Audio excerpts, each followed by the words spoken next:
যে কোনো রোজাদারকে এক ঢোক পানি দিয়া রোজা খোলাইল, ফালাহু ইতকু রাকাবাতিন, সে যেন নিজেকে জাহান্নাম থেকে মুক্ত করল।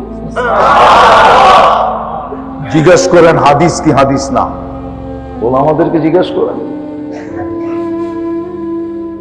এক ঢোক পানির বিনিময়ে আপনি জাহান্নাম থেকে কি মুক্ত? জাহান্নাম থেকে। আর যে জাহান্নাম থেকে মুক্ত ঠিকানা কোথায়? কুরবান যাও সাহাবায়ে কেরামের উপরে। আল্লাহর রাসূল বলছিলেন পেট ভরা ইফতার করার ব্যাপারে, তো সাহাবা বলছে কুল্লুনা লা নুতিকু যালিকা, ইয়া রাসূলুল্লাহ আমরা সবাই সমর্থ রাখি না যে রোজাদারকে পেট ভরা খাওয়াতে ইফতার করাবো।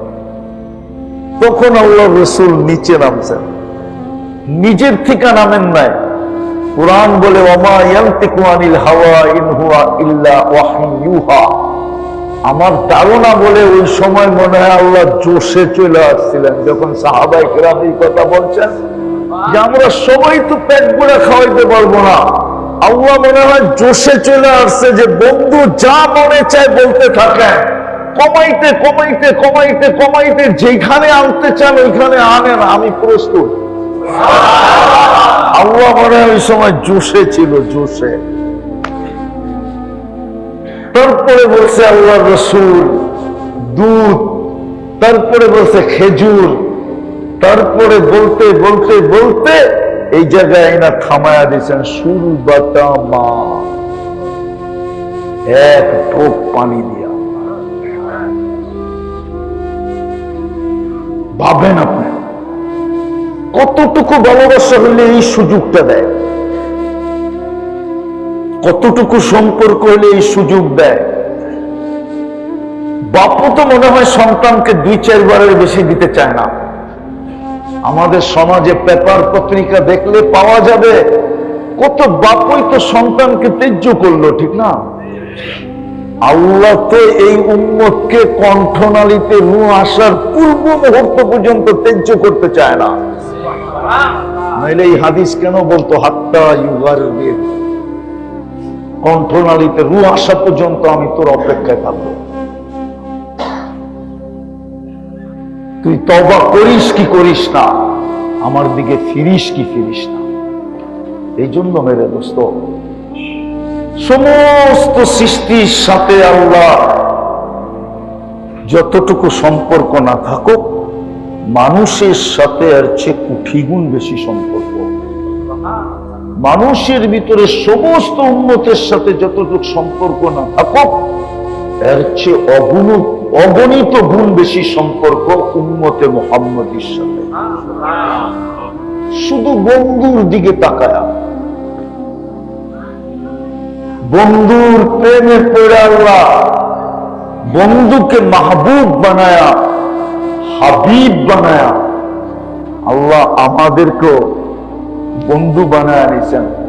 ওই সম্পর্কের কারণে আমাদেরকে আল্লাহ সারা বৎসরে একটা মাস দেন, যেটাকে রমজান বলে, যেটা আমাদের সামনে আসতেছে।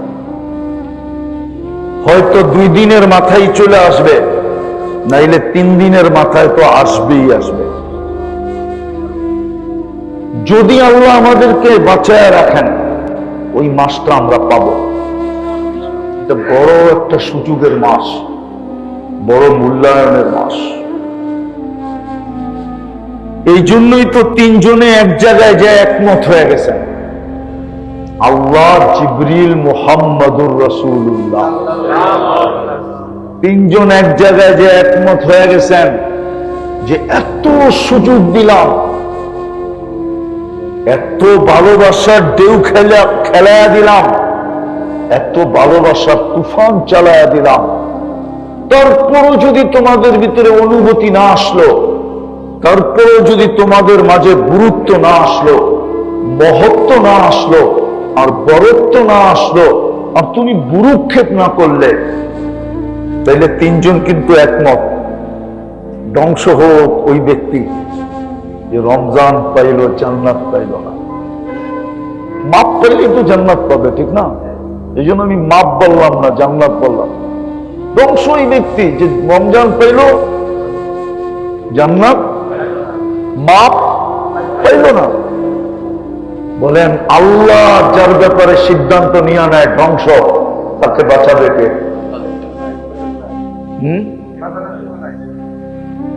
কোন পরিচয়, কোন কার্ড, কোন মর্যাদা, কোনো কিছু? আল্লাহ যার ব্যাপারে ধ্বংসের সিদ্ধান্ত নেয়, ও বাঁচে কি করে? জিবরিল যেটার উপরে সিগনেচার করে ধ্বংসের, ও বাঁচে কি করে?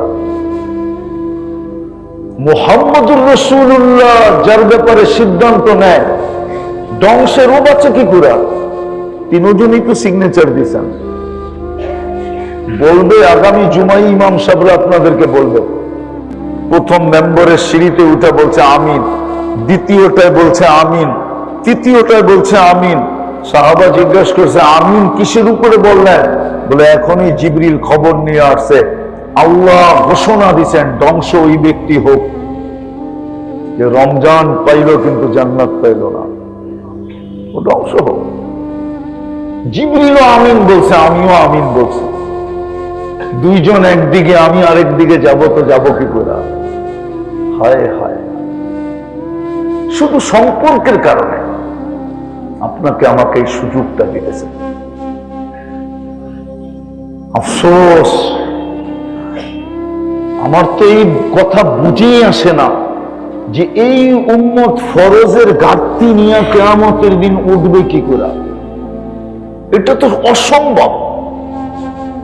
এক রমজানই যদি নামাজ পড়লো তাহলে তো 70 মাস নামাজ পড়ার সমান হলো।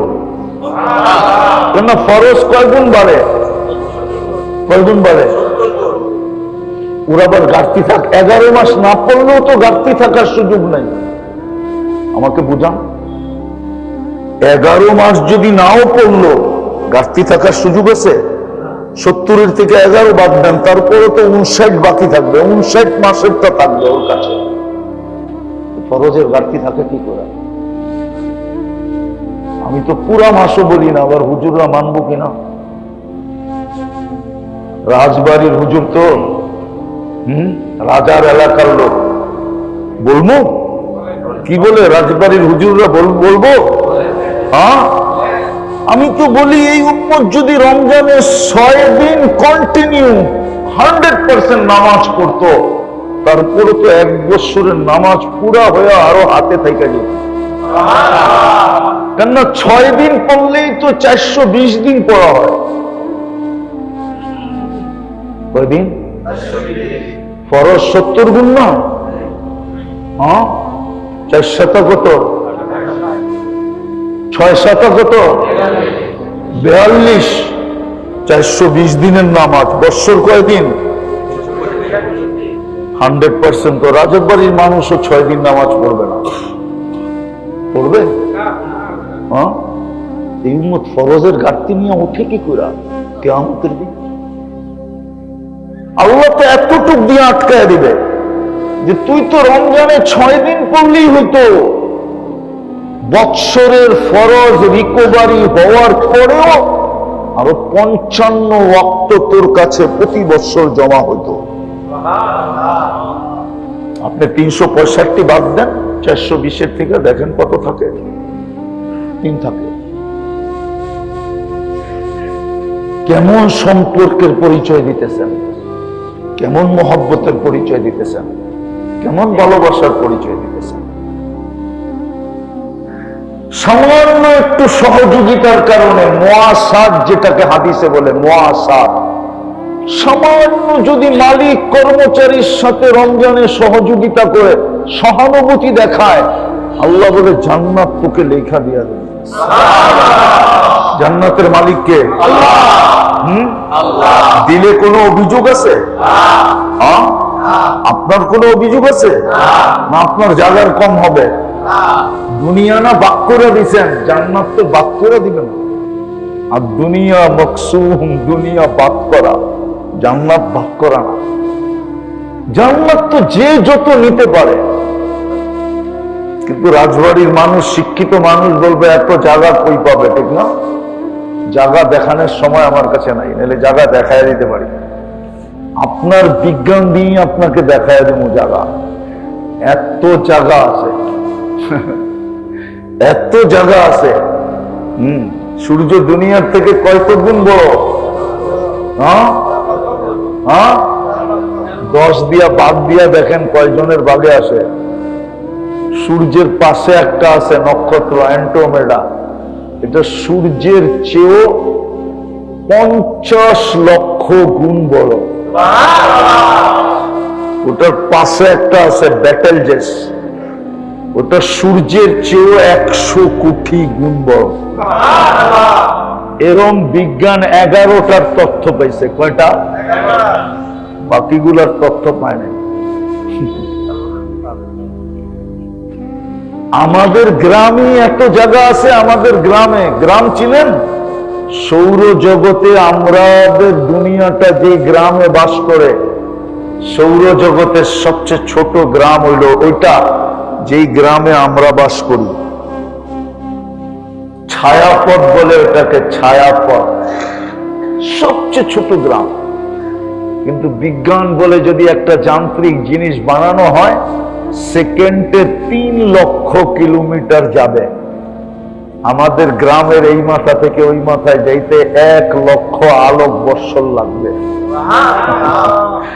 আমাদের গ্রামটা বাক করলেই বর্তমানে 8.5 কোটি মানুষকে যদি দেওয়া হয়, 8.5 কোটি মানুষকে যদি দেওয়া হয়, তাইলেও আপনি 10 গুণের আরো কয়েক গুণ বেশি পাবেন, কোনো অসুবিধা নেই। আপনি করতে থাকেন যা করতে বলছে, জাগার অভাব, জাগার অভাব নাই। যেটা বুঝাইতেছিলাম, কোন সৃষ্টির সাথে আল্লাহর ওই সম্পর্ক নাই যে সম্পর্ক মানুষের সাথে আছে। কোন মানুষের সাথে ওই সম্পর্ক নাই যে সম্পর্ক আমাদের সাথে আছে। এটার জন্যই আল্লাহ আমাদেরকে প্রতি বছর একটা সুযোগ দেন, সেটা হলো রমজান। কি কি উচিত ছিল অনেক আগের থেকে প্রস্তুতি নেওয়া, কিন্তু রাগ হয়ে যাবেন বলবো, রাজবাড়ির মানুষ কিন্তু বলবো, এখানে একজনও আছে কিনা আমি জানি না যে নিজের সামর্থ্য অনুযায়ী 500,000 টাকা বাজেট করছে রমজান আসার আগেই মনে মনে যে আমি এই রমজানে সহানুভূতি দেখানোর জন্য কোন গরিব আমার থেকে নিচের পজিশনের মানুষকে সহযোগিতা করার জন্য আমি আমার সামর্থ্য অনুযায়ী এই কটা টাকা বাজেট রাখলাম। আছে এখানে একজন? নাই। হাতুটা এত বলতে পারবে না যে আমি আগের থেকেই 2-4 জন, কিন্তু পুরো মসজিদ বড়ালো। শহরে খুঁজলে হাতের করে গোনা যাবে, ওনার মতো এরকম হাতের করে গোনা কয়েকজন পাওয়া যাবে যারা রমজান আসার আগেই মনে মনে চিন্তা করছে যে এই রমজানে সহযোগিতার জন্য আমার চেয়ে নিচের লেভেলের মানুষকে, আমার অধীনস্থদেরকে, আমার মহল্লাবাসীকে, আমার আত্মীয় স্বজনকে সহযোগিতা করার জন্য সহানুভূতিমূলক আমি এই 500টা টাকা বাজেট করব। ওনারও তো 2-3 জন হাত উঠাইল, কিন্তু ইচ্ছা করলে এই পুরা মজমাই করতে পারবো, ঠিক না? আপনি বলতেন লাভ হবে কি? আমি যদি রমজান না পাইলাম তো লাভ হবে কি? না না, আপনি যদি রমজান নাও পান তো মরেও যদি যাই, তাইলে আমি বেনিফিট কিন্তু লাভ কিন্তু 100-এ 100 পাবো, 100-তে 100 পাবো। কিন্তু বললাম না, অ্যানালাইসিস নাই, ধারণা নাই, মহত্ব নাই, বরত্ব নাই, গুরুত্ব নাই। এর জন্য একটা সুস্পষ্ট হাদিস আছে, ইদা আযমাত উম্মতি আদ-দুনিয়া নুজিয়াত মিনহা হাইবাতুল ইসলাম। আল্লাহ রাসূল বলেছে একদিন আসবে, ইসলাম যদিও বড় গুরুত্ব রাখে, মহত্ব রাখে, বড়ত্ব রাখে, শ্রেষ্ঠত্ব রাখে, কিন্তু একদিন আমার উম্মতের দিলের থেকে দুনিয়া মিছা সব বাতিল হয়ে যাবে। বলছে কখন? বলে আমার উম্মত যখন দুনিয়াকে লক্ষ্য বস্তু বানাবে।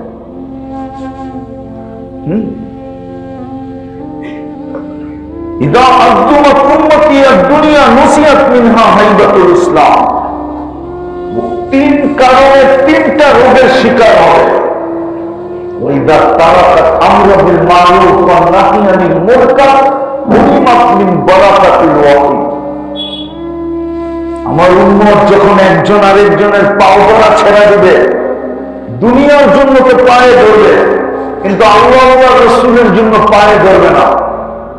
আল্লাহর নাফরমানি ছাড়ার জন্য যখন পায়ে ধরা ছেড়ে দিবে, তো কোরআনের শক্তি হারায় ফেলবে।